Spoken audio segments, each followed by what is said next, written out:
Always trust. We ask the questions. What is needed in the world?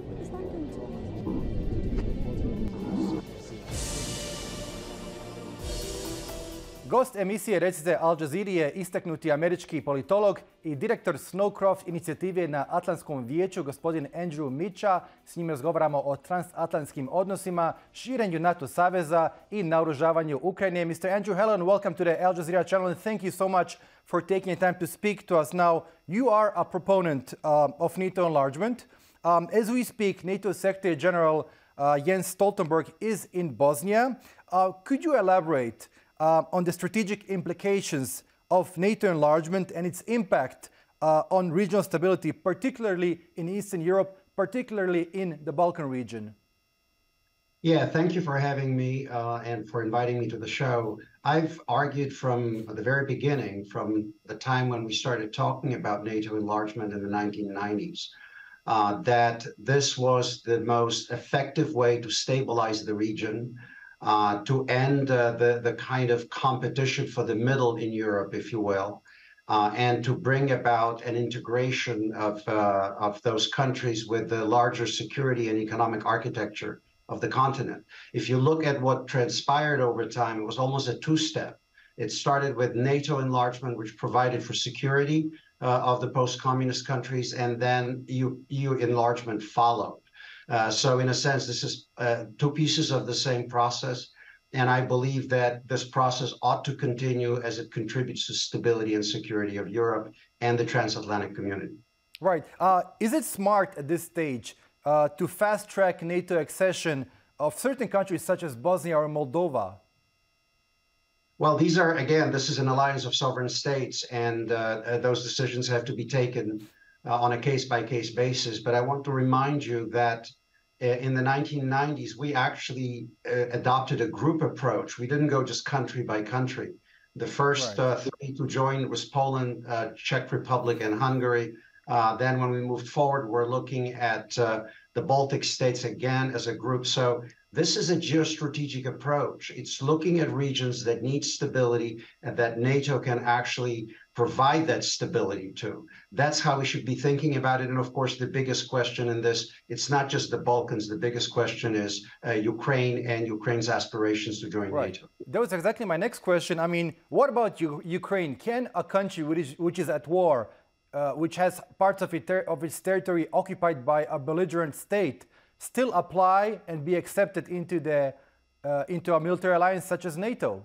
I mean, we know that very recently the former Secretary General of NATO came up with a very creative idea, saying that Ukraine can join NATO, except that Article 5 cannot be activated until its territory is completely liberated from Russian occupation. In my view, Ukraine can be a member of NATO, and the same actually applies to the cases of countries where the Russians have used irredentism, seizing territory and holding on to territory on the assumption that, then the alliance would not be able to consider bringing those countries in because from their perspective, that would mean voting to go to war in defense of an ally. We've had cases of partition states in the past. I mean, West Germany is the most premier example during the Cold War, where the country was in effect divided. One portion of it was held by the Warsaw Pact and the Soviet bloc, and the other one was democratic and part of the alliance. I think we should look for creative approaches here for one simple reason. I don't think Ukraine can be stabilized and secure unless it is anchored in the NATO alliance structures. We have seen one thing, and this is why the Finns and the Swedes joined the alliance. Being a partner of NATO doesn't guarantee you much. That's why they decided to go in. You have to be in the alliance. You have to be a full member. You have to have Article 5 guarantees. And what we've seen so far is that if anything deters the Russians from invading, that's full membership in NATO. Right. So what you're saying is that a country such as Georgia, despite parts of it, Abkhazia being occupied by Russia, can still, in fact, apply and become a member of NATO. What I'm saying is that we have allowed for too long for Moscow to violate some of the fundamental principles of territorial integrity, sovereignty, that borders cannot be changed by force.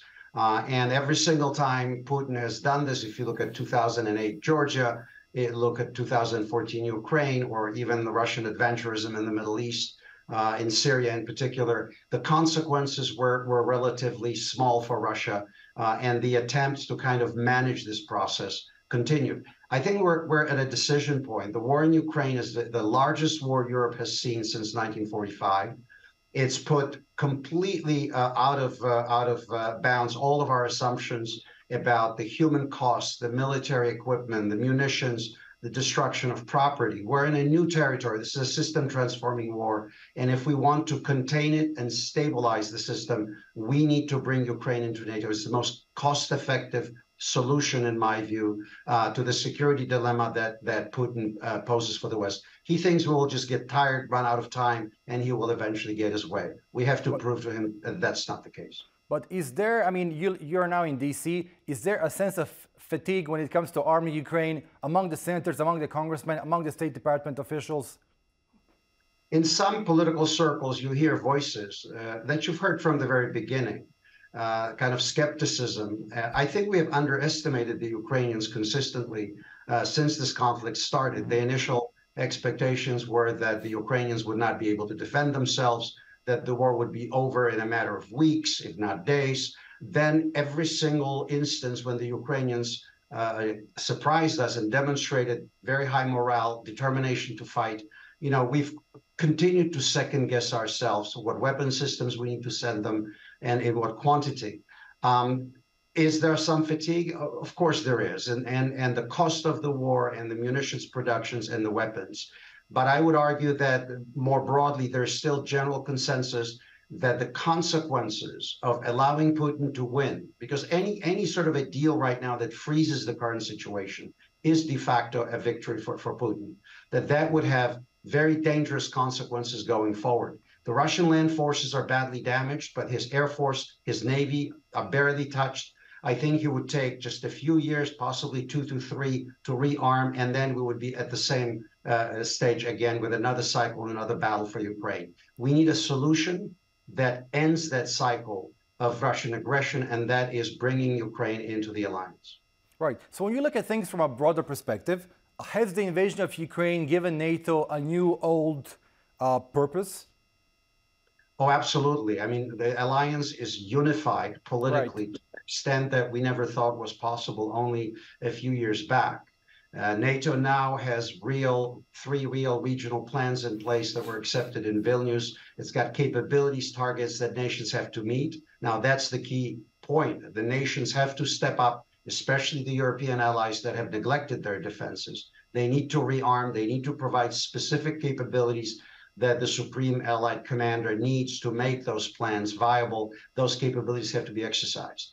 What worries me is that while NATO is unified politically, there is a difference in the appetite for risk-taking as you move away from the eastern flank more deeply into Western Europe and towards the Mediterranean area. So if I'm in Helsinki or in Tallinn or in Warsaw or Bucharest, there's a very keen sense of danger, threat, and determination to act accordingly. When I start moving in the direction of Berlin and Paris, it becomes less intense. And when I'm in France, there's a lot of discussion about how important the southern dimension is, that Europe's southern borders now deep into Africa. It's not just on the Med, that Africa's problems have to be addressed. So that's the biggest challenge NATO faces, in my view, is the need to create a sense of consensus on the nature of the threat, the kind of shared sense of threat perceptions that the alliance had during the Cold War. Here, we still have some work to do.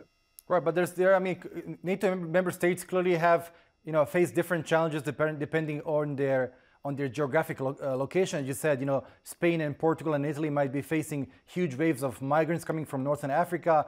East European states were the first to recognize the threat coming from Russia. But I wanted to ask you another question when it comes to defense spending by NATO members. I mean, what measures do you believe should be taken to address the disparities among member states and ensure a more equitable burden sharing, if you will, within the alliance?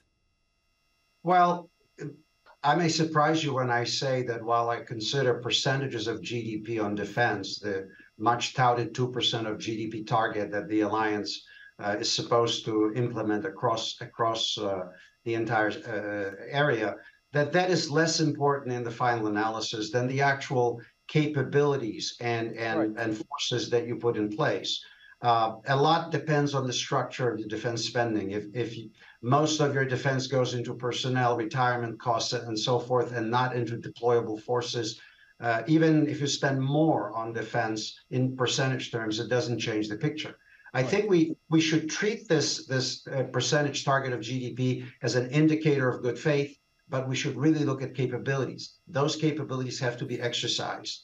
So that's the kind of challenge that we have today.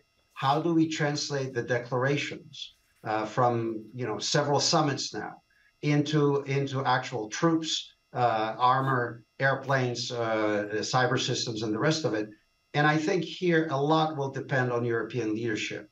The United States is facing now a challenge in the Indo-Pacific. You've got an ongoing war in Israel against Hamas, triggered by the terror attack by Hamas against the Israeli targets. So you've got tremendous pressures on the resources that are available for the United States, and of course supporting Ukraine.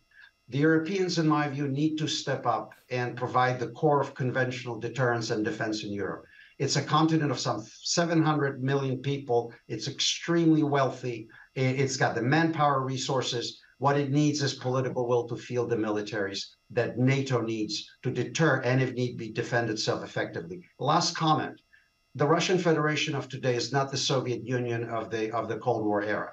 It's a pale shadow of that state in terms of its population resources, its economy, where it is geostrategically. Remember, the Soviet Union sat in the middle of Germany, had 54 non-Soviet Warsaw Pact divisions to augment its own military. That time has passed. Yes, Russia still has nuclear weapons, and Russia is a very aggressive revisionist power, but the resources of Europe could provide the core of conventional deterrence, with the US providing the strategic nuclear umbrella, high-end enablers, and our own contributions. Now, you mentioned China and Asia Pacific. I mean, some critics argue that the commitment to arming Ukraine may divert attention away and resources away from more pressing challenges, particularly in defending Taiwan against Chinese invasion. How do you respond to such concerns, and do you believe that there is a need for recalibration in the distribution of resources to address evolving geopolitical challenges? Well, I disagree with those who argue we should pivot to Asia and leave Europe to pretty much fend for itself because of the structure of our joint force, that it is too small, that they need weapons and equipment for the pacing threat, as we call it, that China has become.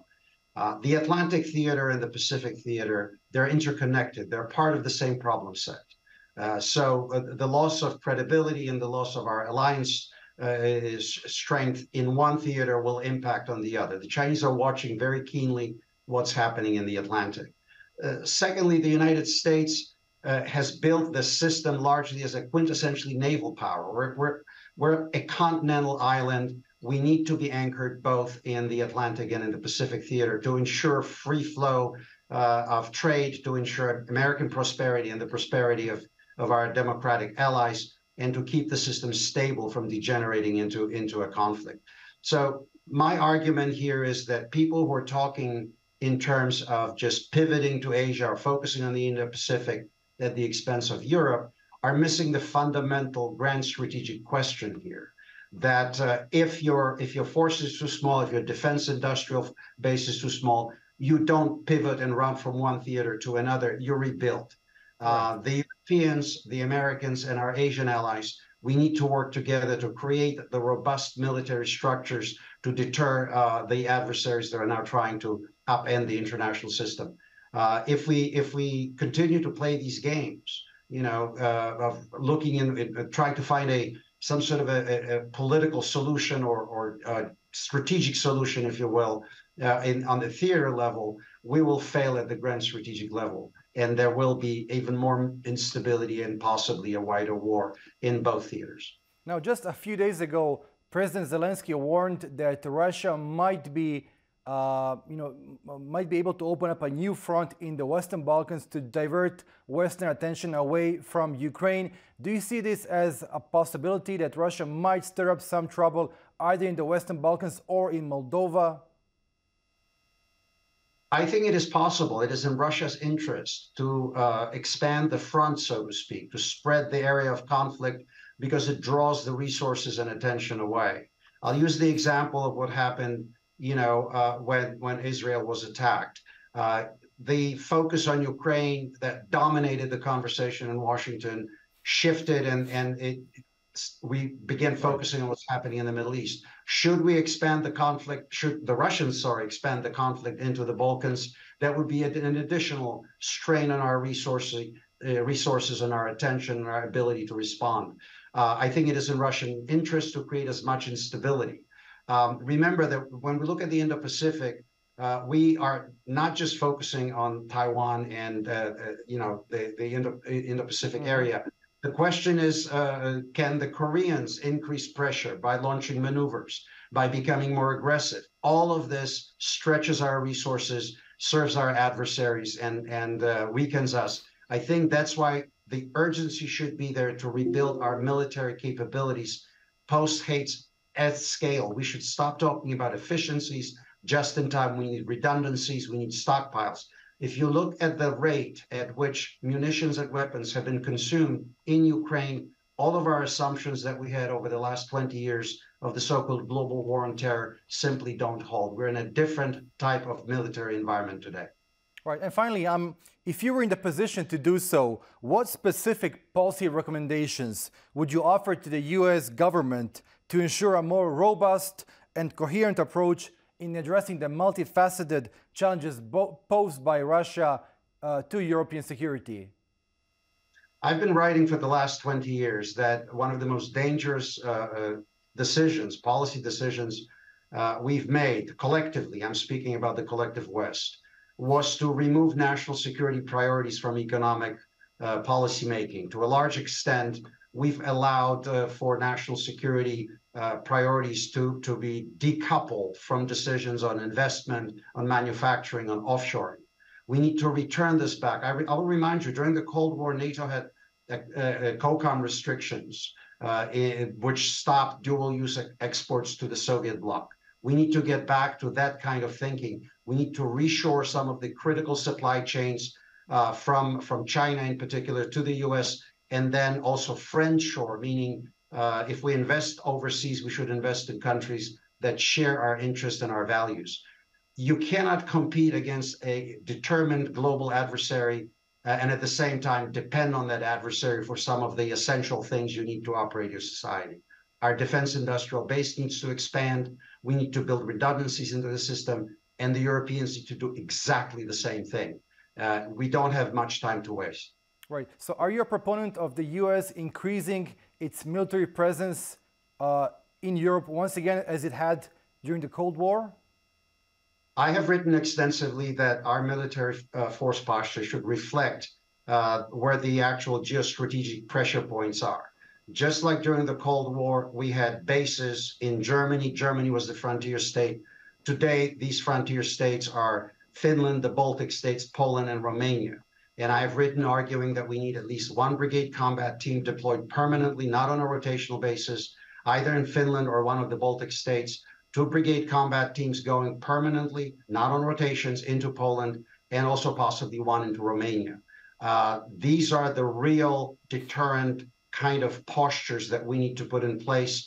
And the debate that somehow, rotational is more effective. Rotational presence costs more money.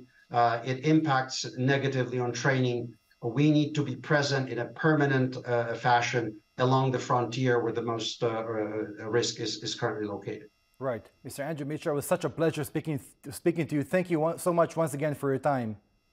Thank you, sir. My pleasure. And thank you for having me. Thank you, sir.